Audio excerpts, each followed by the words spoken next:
So, good afternoon.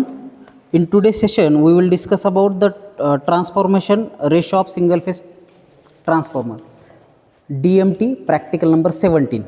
Okay. The name of practical is transformation ratio of single phase transformer. So, for that purpose, see here, these are the resources. Name of resources: single phase transformer, 1 kVA 230 volt oblique 115 volt, one quantity. Single phase auto transformer 0 to 270 volt 10 ampere, one quantity. AC voltmeter 0 to 150-300 volt, two quantity. AC ammeter 0 to 5 to 10 ampere, two quantity. Lamp load 230 volt 10 ampere, one quantity.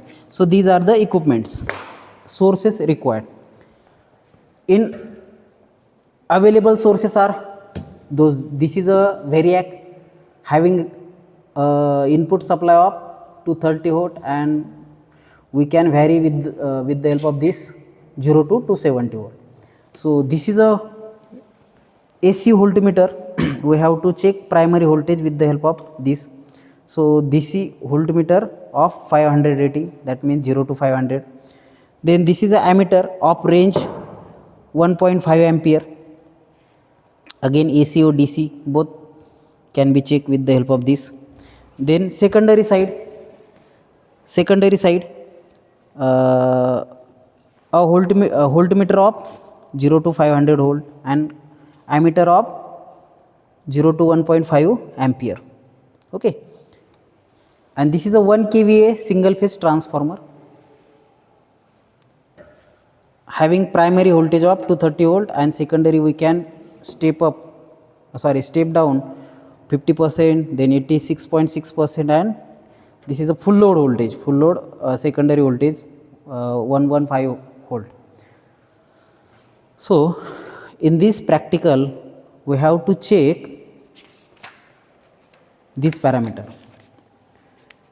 primary voltage, secondary voltage, voltage ratio, primary current, secondary current ratio, then transformation ratio, input power, output power. So this is for step down mode, and similarly for step up mode also we can check the same parameter, that is primary voltage, secondary voltage, primary current, secondary current, voltage ratio, current ratio, transformation ratio, input power and output power. So these are the calculation, observation and calculation table. So see here, first of all we supply the input to that transformer and connection. We are connecting a voltmeter across this ammeter in series with this. So ammeter, first terminal of ammeter is connected in this way, and second is given to the secondary side. So this is a step up transformer, connection of step up transformer. Again supply is given to this side, and we have to step up from 115 to 230 volt. Okay. Again these are the secondary side.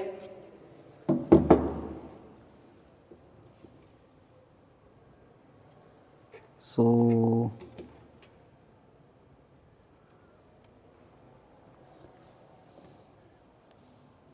same voltage is here, we are applying, just 1 minute, secondary voltage, that means this. A winding provided with input known as primary winding, and winding provided with output is known as secondary winding. So in this, so this is a primary and this is a secondary. Okay. So we can check.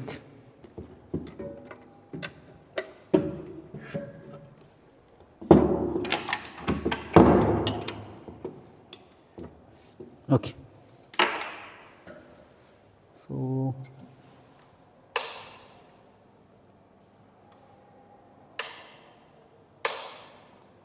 So we are providing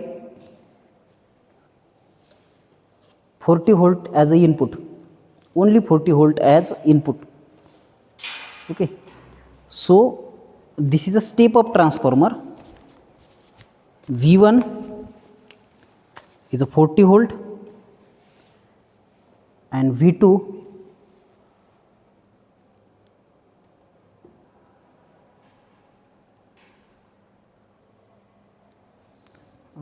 by using multimeter we can check.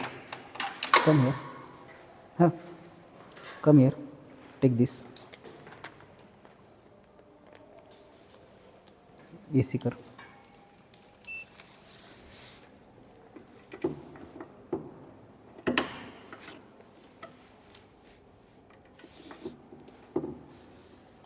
What is the voltage? 71.3. 71.3. So 40 volt is step up with 71.3 volt. Okay, प्रायमरीला किती दिले 40 volt आणि secondary किती झालंय 31.3 volt. हे झालं voltage. आता प्रायमरीचा current बघायचा आणि सेकंडरीचा करंट बघायचा. तर प्रायमरीचा करंट कोणता रे? हा वाला करंट प्रायमरीचा आहे.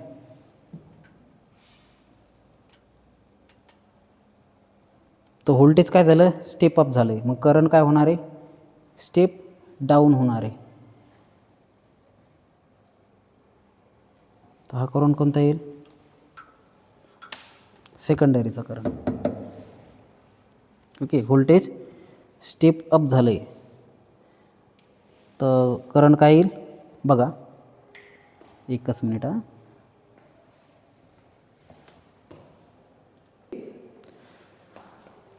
So primary current is, how much primary current is?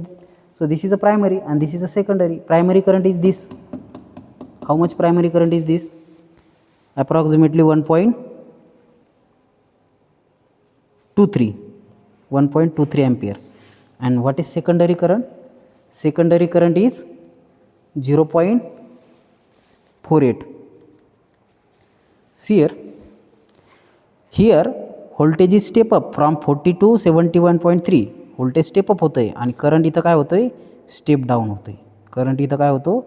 Step down होतं. मग V1/V2चा रेशो घ्यायचा म्हणजे 40/71.3 आणि हे इथं करंटचा रेशो काय घ्यायचा? 1.23 डिवायडेड बाय 0.48. हे आलं. ओके, याच्यावरून तुम्ही काय करणार?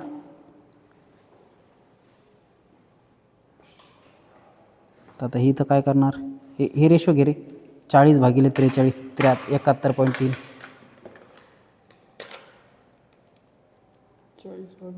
71.3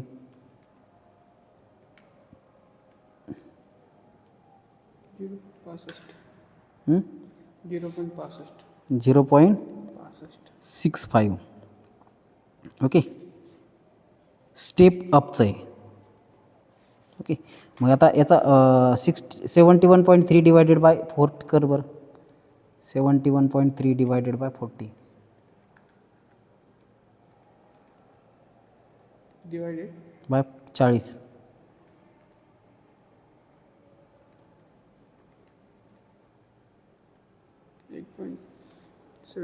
1.78. तर हा आला ट्रान्सफॉर्मेशन रेशो. हा आला तुमचा व्होल्टेज रेशो. करंट रेशो काय? 1.23 divided by 0.48. 1.23 divided by 0.48.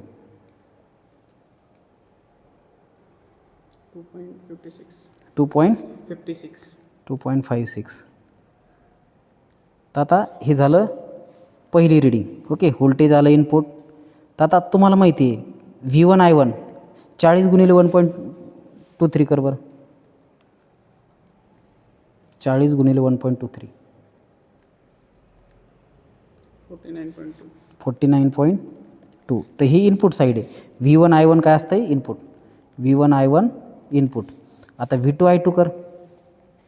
V2 I2 म्हणजे किती? 71.3 इंटू 0.48. 34.22. 34.22.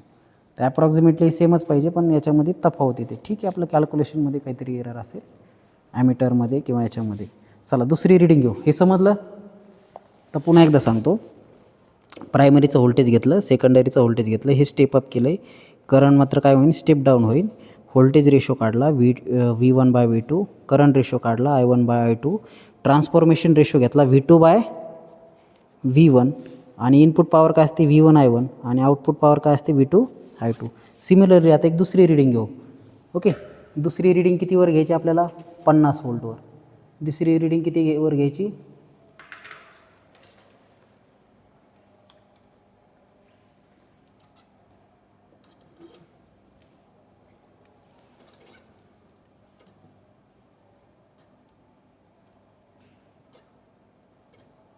आता ही आपल्याकडं ॲमीटरची रेंजच छोटी आहे, दुसरं ॲमीटरच नाही आपल्याकडं. ठीक आहे, आपण काय करू? किती व्होल्टेज आहे चेक कर बरं व्होल्टमीटरने.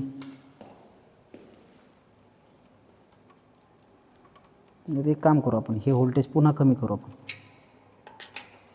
मग तर लईच फास्ट वाढायला लागलं.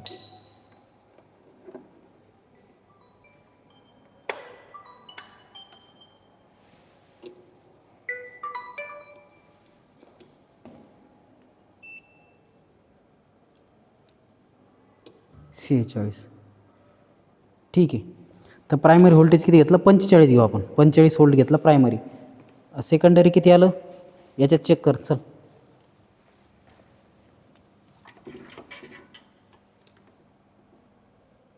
$85.2. तर इथं परत आता प्रायमरीचा करंट किती रे? प्रायमरीचं करंट 1.5 आणि सेकंडरीचं करंट 0.65. तर हे बाकी कॅल्क्युलेशन तुम्ही करू शकतात. Primary voltage, secondary voltage, primary current, secondary current. परत ह्या दोन्हीचा रेशो घ्यायचा, याचा रेशो घ्यायचा, V2/V1चा रेशो घ्यायचा, इनपुट पॉवर आणि आउटपुट पॉवर काढायची. चला एक करून घेऊ आपण. 45 डिवायडेड बाय 85.2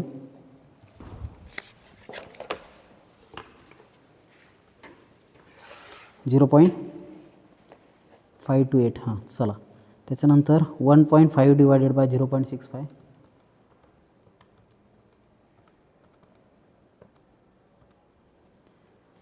2.30.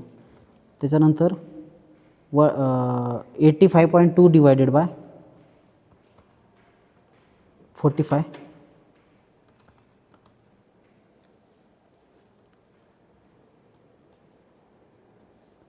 ओके 1.83. आता हे इनपुट काढू. 45 × 1.5 कर बरं.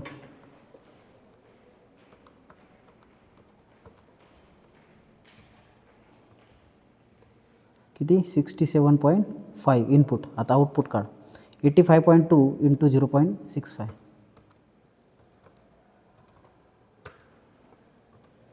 तर अप्रॉक्सिमेटली काय आलं? 55.38.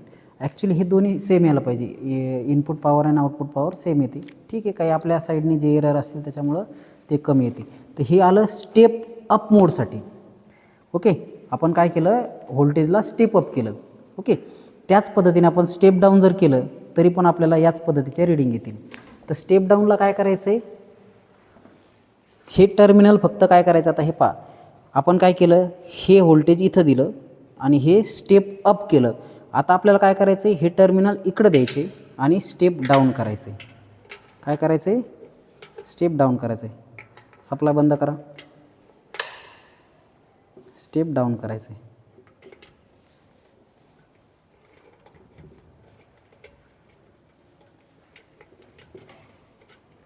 आणि व्होल्टेज स्टेप डाऊन झालं तर करंट काय होईल? स्टेप अप होईल. तर आपल्याला एक रीडिंग तुम्हाला दाखवायची ती. बाकी पार्ट तुम्ही बघू शकता. ओके, सो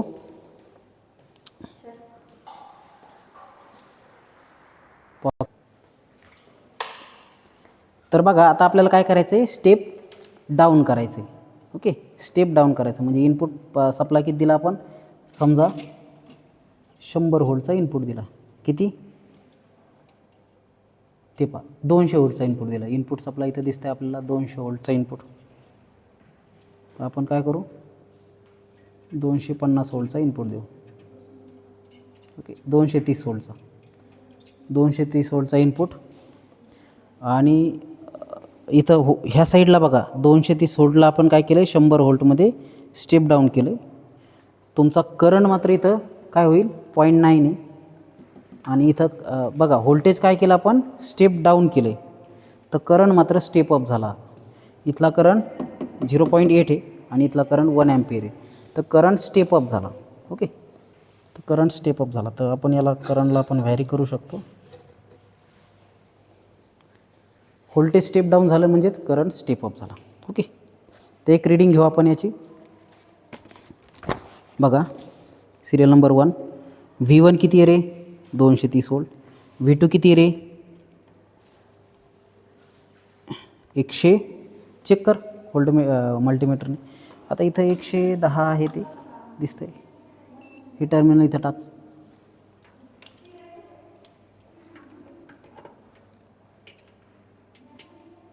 हं, 118, ठीक, 118 व्होल्ट. त्याच्यानंतर करंट दिसतोय बघा तिथे किती आहे, प्रायमरी साईडला 0.9, सेकंडरी साईडला 1 अँपिअर. V1/V2 रेशो म्हणजे किती, 230/118 कर बरं. 230/118,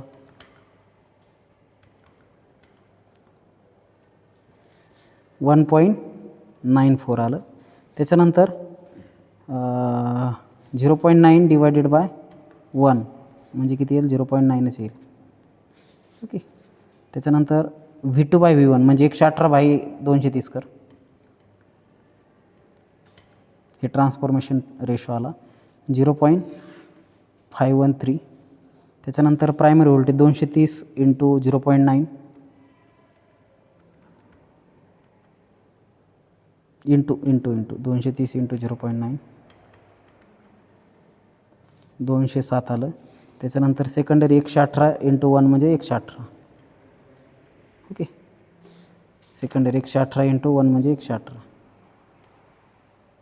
तर हे आलं इनपुट व्होल्टेज, हे आलं आउटपुट व्होल्टेज. तर ॲक्च्युली हे पण सेम पाहिजे. So this is a step down mode and this is a step up mode. Okay, तर हे प्रॅक्टिकल नंबर 17 आहे, transformation ratio of single phase transformer. Okay.